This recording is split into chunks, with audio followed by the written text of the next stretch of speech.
Hi guys, my name's Adele Onyango and welcome to another episode of Legally Clueless. No, seriously, I have no clue what I'm doing, but I'm pretty sure I'm not the only one. Am I the only one who's rather alarmed at how fast this year is moving? Just a few weeks ago, I was behind the bar counting down into 2020. And no, I'm not embarrassed. I had tons of fun.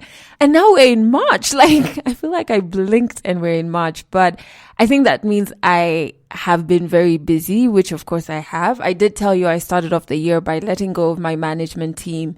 And while, yes, I was in control of my projects, the direction, the conceptualization of it all, it's just made me more intentional. I used to think that I was as intentional as I could ever get, but now I am very more intentional about what I'm doing and the process and seeing the process to the end. So creating the concept, looking for partners for the concept, actualizing it and putting it out there. And it's a lot of work, but it's so fulfilling. Oh my God. You know, the funny thing is, a week ago or 2 weeks ago, somebody asked me, and they run a radio station. So they asked me, what would it take to get you back on radio? And deadass, I started laughing.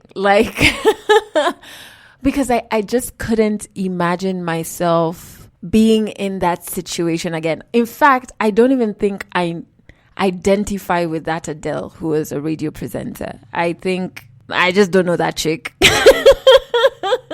The outside, it's a lot of work, as I said, but it's very fulfilling and it's so beautiful to be hands-on and to be in charge of everything. I mean, even the stress, you're in charge of the stress, but I'm really liking it. I think I've found my ideal environment. I'm building it slowly, but I'm onto something. I can feel it.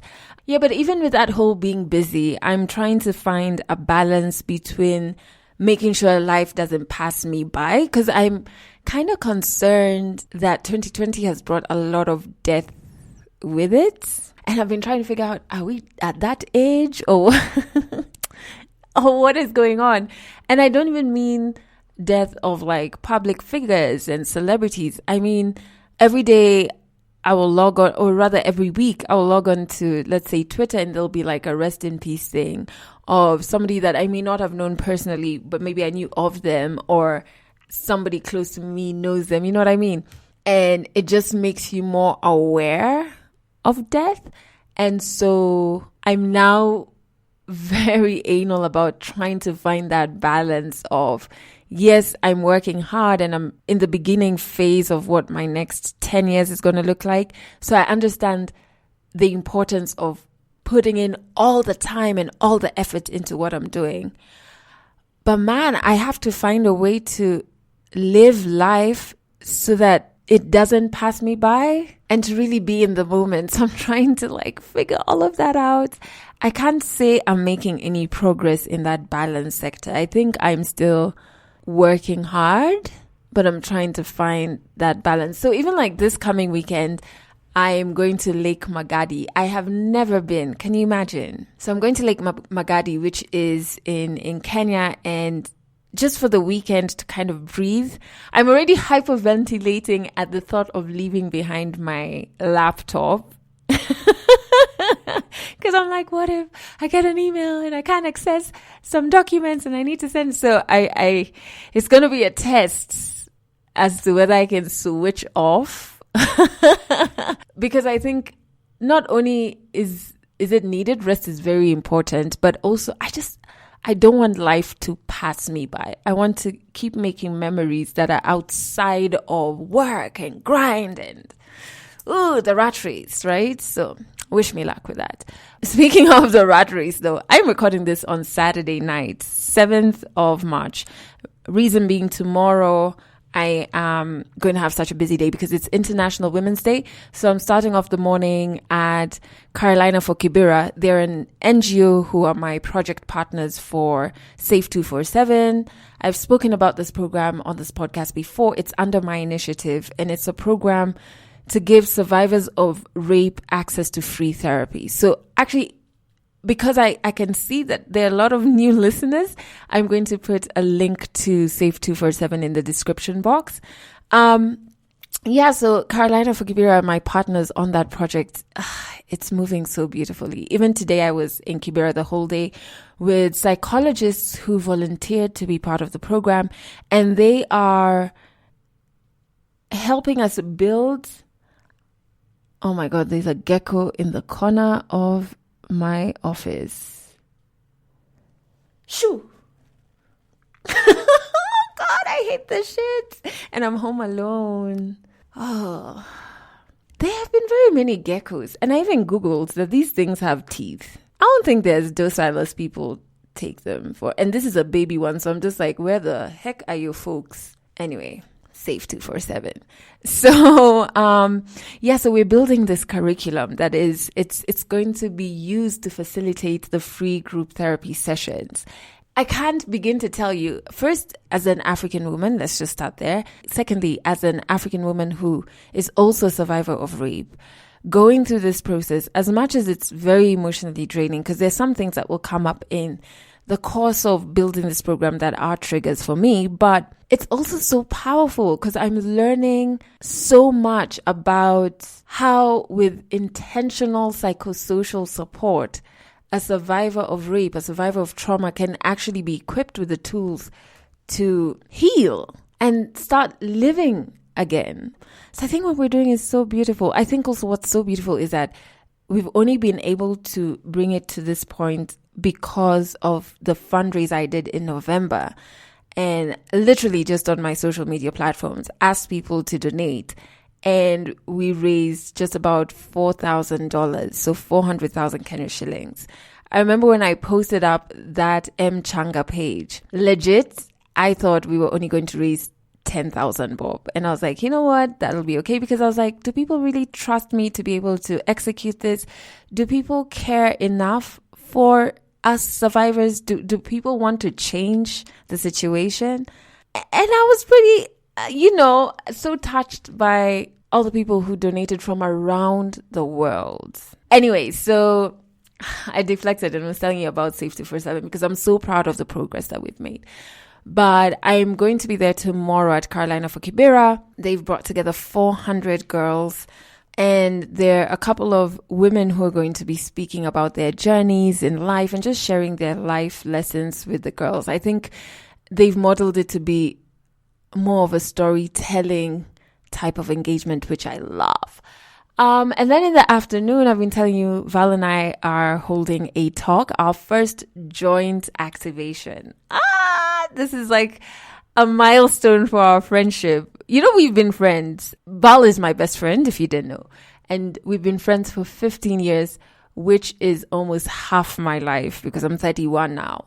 She, on my birthday, wrote this beautiful blog post, and she said, we actually met when I was 15 years old. It was 11 days before my birthday. Can you imagine? She remembers all of that. She's good with numbers. I'm not. But yeah, so we're going to be hosting this talk tomorrow because right now, as I record this, it's Saturday night.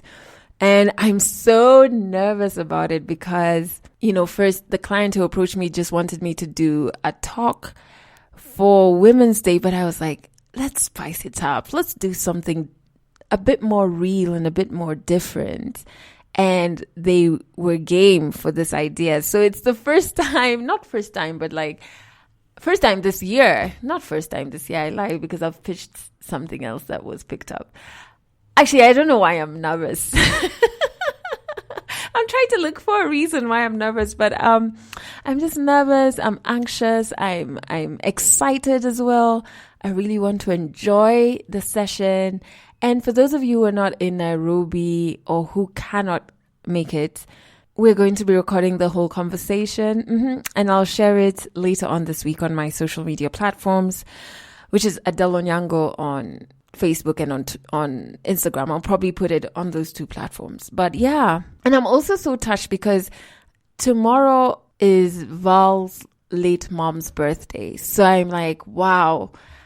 I mean, I know there's so much love between us. We are best friends, but I think it's so huge of her to spend that day doing something with me because I know firsthand how those milestones related to somebody you loved who's passed away are so important. Wish us luck, guys. I'm sure we're going to have tons of fun. But before I get carried away with all the things happening with me, today's 100 African story is so powerful. We've had a story in a past episode that has mentioned colorism that was actually told by a cousin of mine, and I didn't ever know that that was something she was going through. In fact, I to date admire her skin. Like, she's got this rich, dark skin, and it's, you know me, my skin is patchy. I've told you guys before, I have issues with like my scars. There's so many things that interrupt the flow of my skin. I'd always look at my cousin's skin and just be like, it's uninterrupted, beautiful blackness. But because you're thinking like that, you don't think that there are other people who are judging her or making her feel a certain way because of that very same skin that you admire. So today's story does touch on colorism. When I was recording it, I remember thinking it's so interesting what our definitions of what beauty is or what attractive are and what informs those definitions. So for example, let me touch on something that I'm constantly trolled for, which is my teeth, right? And so I guess you could say my teeth are crooked. I'm really not sure because honestly, I only started getting trolled about my teeth in the last decade, yani when I joined radio. Before then, like through primary school, and you know how primary kids can be vicious. Not once did anybody ever make fun of me because of my teeth. In high school, again, a space where people can be very mean, and I was in a mixed high school, so you can imagine all of those dynamics. Not once did anyone ever bring up my teeth. But as soon as I joined radio, I had to realize that, oh, my teeth are crooked. Because all through primary and high school, all that I used to get told was, oh, she's a girl who has such a beautiful smile. She's a girl who's always smiling. Because that's true, I am 90% of the time smiling. My definition of beauty, because of how I was brought up, was never based on whether I looked like the next girl or whether I fit into some greater definition society has like handed down to us. I was never brought up that way. God bless my mother. I was never brought up that way. So I never felt something was wrong with me until A, I joined radio and then people started trolling me, and B, after I got raped, because a lot of things both physically and psychologically were broken for me. And so I had to rebuild a lot of definitions for myself. I would just love you to listen to the story. After which, especially as Africans, just reevaluate the definitions that we have on beauty, on success, on wealth, on ourselves, right? And what definitions of those things do you have? And even bigger than that, what influences you to have that definition? 100 African stories. There is no proper life that you live in university as a musician. If I constantly just walked around feeling sorry for myself, I'm never going to get anything done. There was a bit of frustration in between all of that. I've been breaking my back for this company. Therapy is not for the weak or for the crazy. Stories from Africa. My name is Sunita Akello and I'm from Uganda. So my story starts way back when. Oh my God, maybe like over 20 years ago, but there's no need to like really go into that. But yeah, I was a young girl. I was at school here in Kenya. I used to go to a school somewhere up in Limuru, and me and my friend used to play tennis, I remember. So as we were walking up from the field area, there were two boys that were playing, and then I remember one of them said, I can't remember what they were talking about. Literally, me and my friend walked into the situation. One of them, he pointed at my friend and said, my friend, so I'll tell you a backstory. My friend was lighter skinned. That's important. But he pointed at her and he was like, this one is my girlfriend. And then the other guy that he was with then pointed at me and he was like, okay, fine. Then the other one is my girlfriend. The other boy that pointed to my friend who was light skinned, his reply to that was, that one, as black as charcoal. And that is the first time I ever knew that there was something about my skin tone that was probably less appealing to the world. But then also, I mean, like, having now just said that story, I feel like, because I've been looking at like life as half full and half empty. The fact is, in that situation, one dude was like, that one's mine. But then I didn't pay attention to the dude that was like, hey, give me some of that dark chocolate.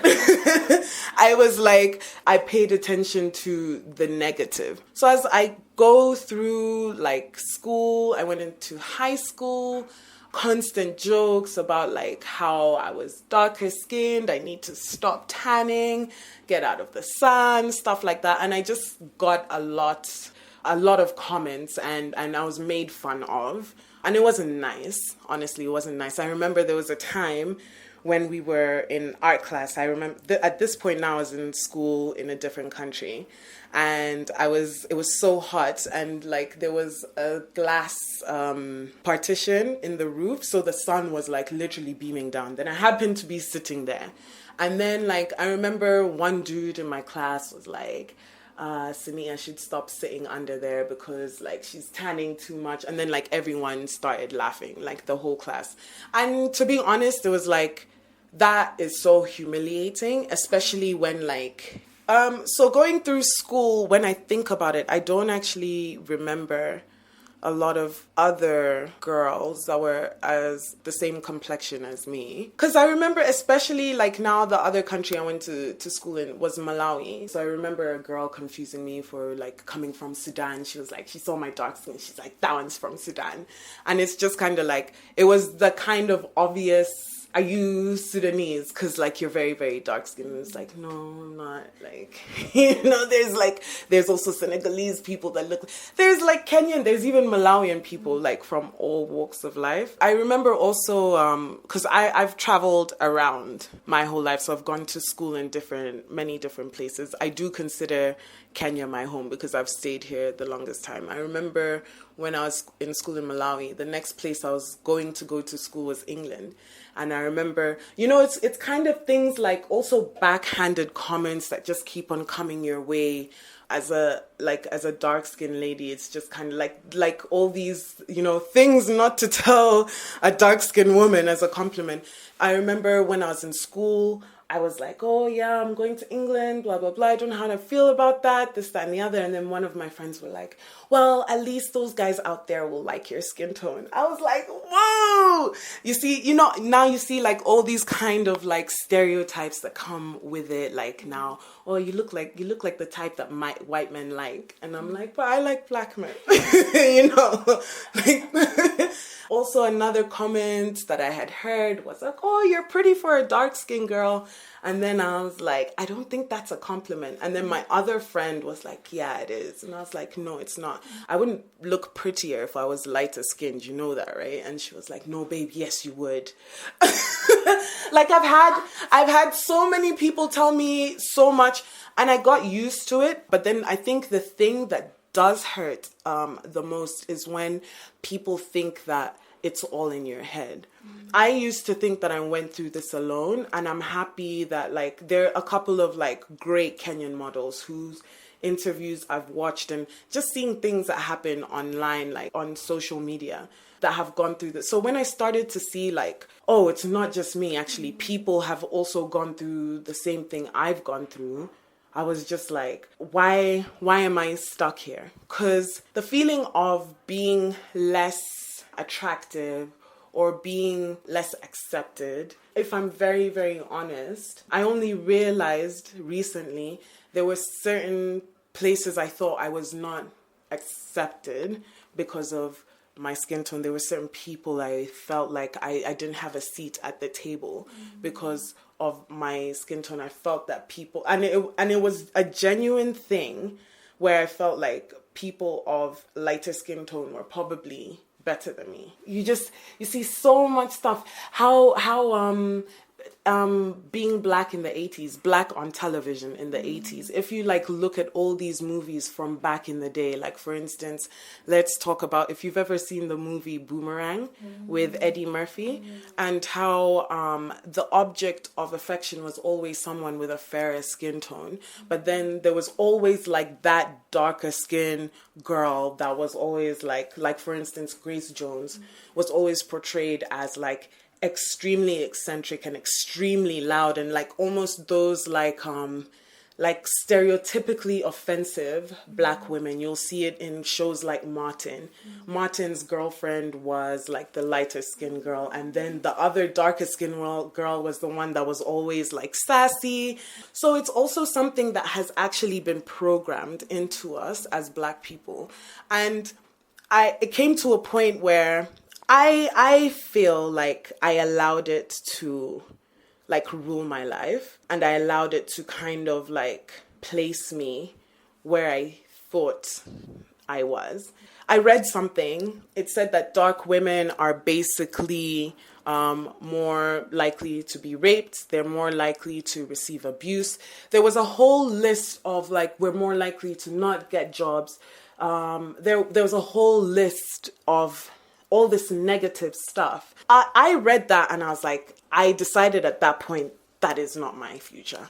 That is not what I'm going to go through, you know? And that was then, I think, a point where my brain switched. That's when I started thinking outside of my body, I guess. I started thinking of me as like, I am this soul or spirit, and I don't know where I've come from, but then this is the vessel that I'm currently in. But if I feel like this as a soul, why should I then allow what my vessel is to limit me because of my identity? So I started trying to like find a lot of healing from there, and just trying to tackle the sort of like issues that got me into that space in the first place. So I've been doing a lot of my own healing. So it's so interesting about like how my healing actually got me, like the spaces. It's not taken like the next day, like I'm cutting off people from my spaces. It's taken a long time, because it's taken like, I think 3 years from when I saw that to like where I am now. Because the thing with healing is like, I haven't been healing as just like that dark skinned girl, but I've been healing as Senita, who has also been through a lot of stuff in her life. And that is an aspect that's touched on it. So very recently, actually, I was at a shoot for a client who is white.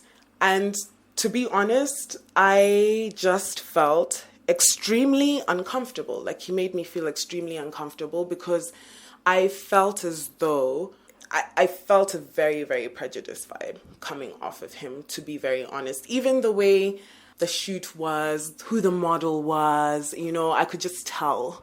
That time, to be honest, I felt racism, and I also felt colorism, because the specific model in question was half white. On top of that, the hair brief was to straighten them curls away.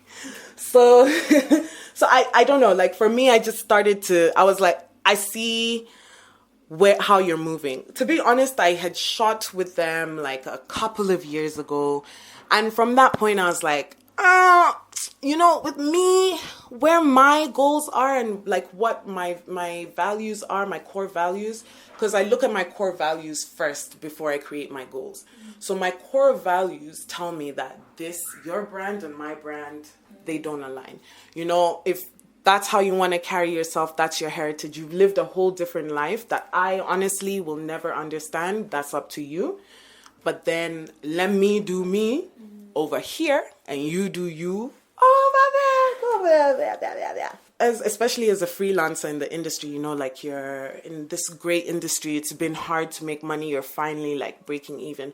When jobs come, you know, you're just like, at some point, especially in January, you're like, hey, I know I said that I wasn't gonna, like, are we allowed to cuss on this? Yes. I know I said I wasn't gonna fucks with you, but like, January is here and it's very, very hot. So I just went, like, you know, sometimes you're put in a position where you're like, okay, let me just focus and get what I need.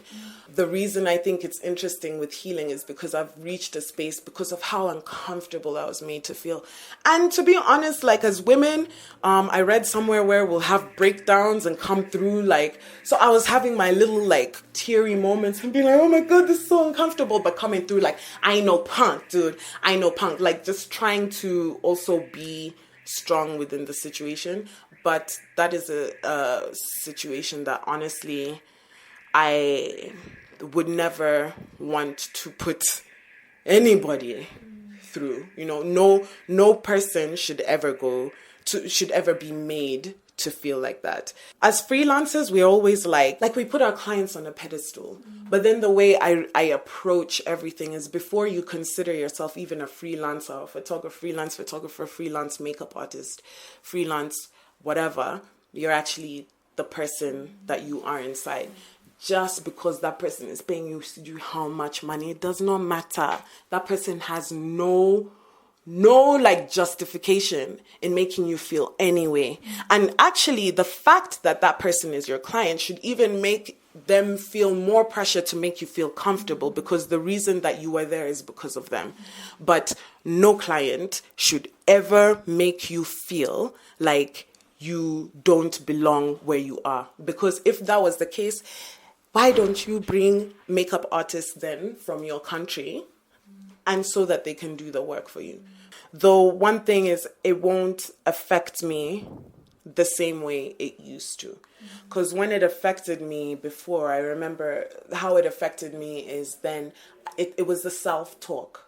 You know, it was like that. It's because my skin is not good enough. Honestly, very, very dark, ugly thoughts that I used to think about myself. But then now, the great thing about healing, and that's why I said I'm not healing as a dark-skinned girl, but I'm healing as Sunita, is you heal, but then like it's about loving yourself. Gathering a lot of tools to also understand, and then having empathy for people is surprisingly, and it's the thing that when people tell you, have empathy for them, you know, it's like, I was recently involved in like the whole Jays thing. If you as a black person, or you as a black waitress, let's just use it in context, prefers to serve like a white person rather than a black person, in my mind, to me, because like even to say back that, to have the nerve to say back that white people are tippers,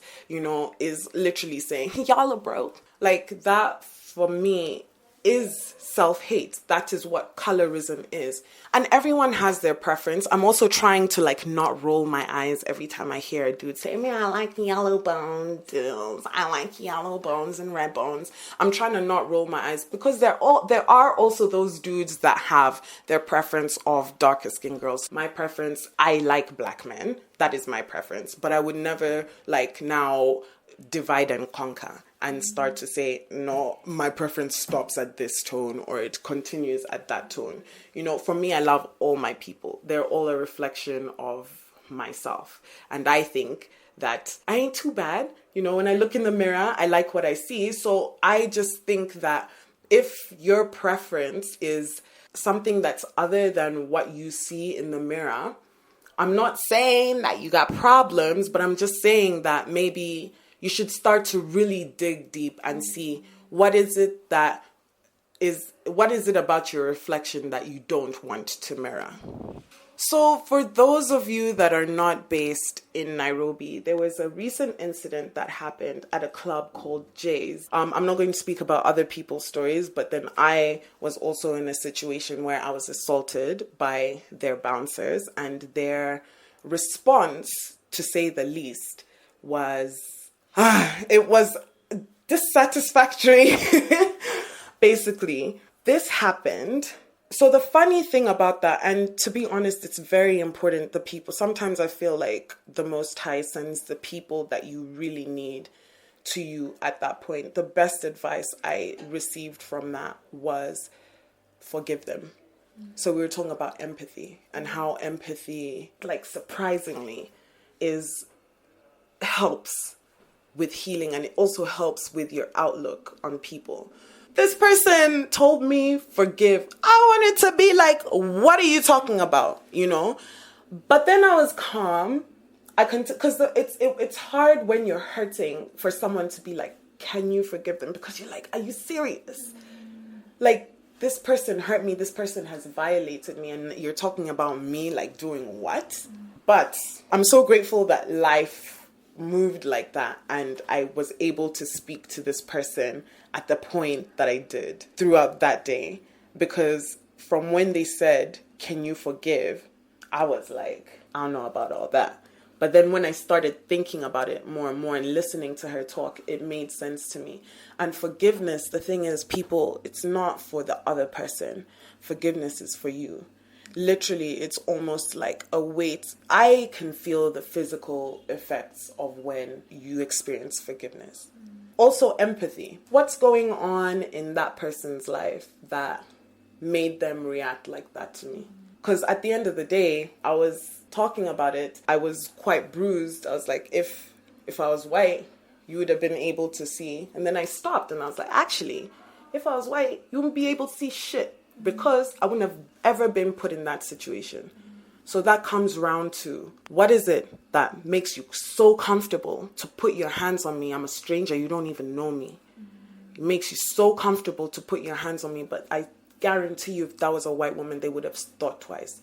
What is it about yourself that you think is not worthy enough or is not good enough that you would put your hands on your other sisters and brothers? Those are the questions we need to start asking ourselves. We all need healing. Like, the whole world obviously needs healing. But I just specifically feel as Black people, as African people, with what we have been through, it's important to start having these conversations. Because I've also had conversations with people that were like, you're completely crazy and what you're saying is not valid. A girl who at that point I called my best friend, but obviously this is why we ain't friends no more.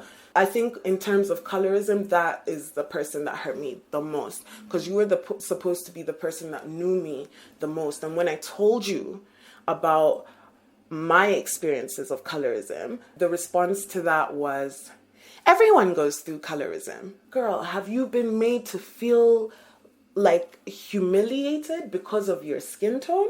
Have you ever been made to feel ugly because of your skin tone by another Black person?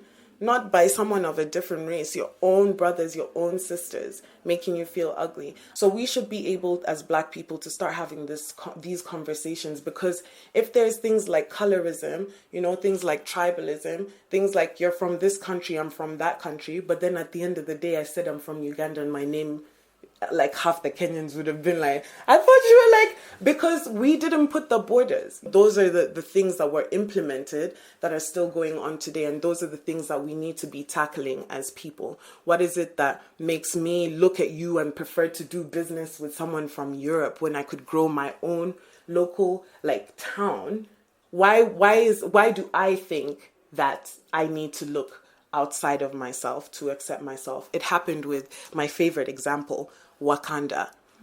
Every time, and when Black Panther came out and the word #Wakanda was a thing, it still is a thing. And then guys, don't come for me, because like these are my personal views, to be honest. This is how I feel, like just what I'm feeling at the time. For me, I just think like that word used to make me cringe. Every time I heard it, I'd be like, oh, don't say that. Like, can I have Wakanda vibes? And it's like, let me give you the analogy of coffee, of cotton and Wakanda, the concept of Wakanda. Cotton was picked in Africa, sent to America, made into cloth, made into t-shirts, sold back to us. Why couldn't we do that ourselves? Why couldn't we appreciate the value of the cotton ourselves? Wakanda. Africa, the word Africa. So people used to holler at me, be like, hey, I'm looking for makeup. Can you do Wakanda vibes? I always used to be like, you mean African vibes? African. It took someone in Hollywood to take Africa, reshuffle it, give us Wakanda, then we would be cool with it.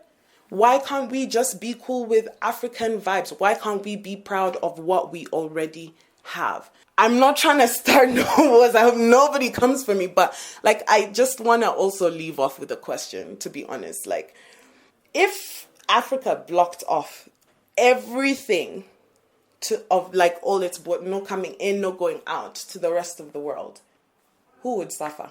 Catch our next African stories in the next episode. So there's two things that I love about Sinita. A, how real and raw she was about her story and her love for Africa, but that she's being very proactive about it. So not only is she one of the top makeup artists we have in our country today, but she has a store called Nebbia Beauty, and you can check out that page. She stocks only African products, and I got some of the products in December. So I think I got a serum, a lip balm that I'm absolutely loving, lashes that are from Kenya.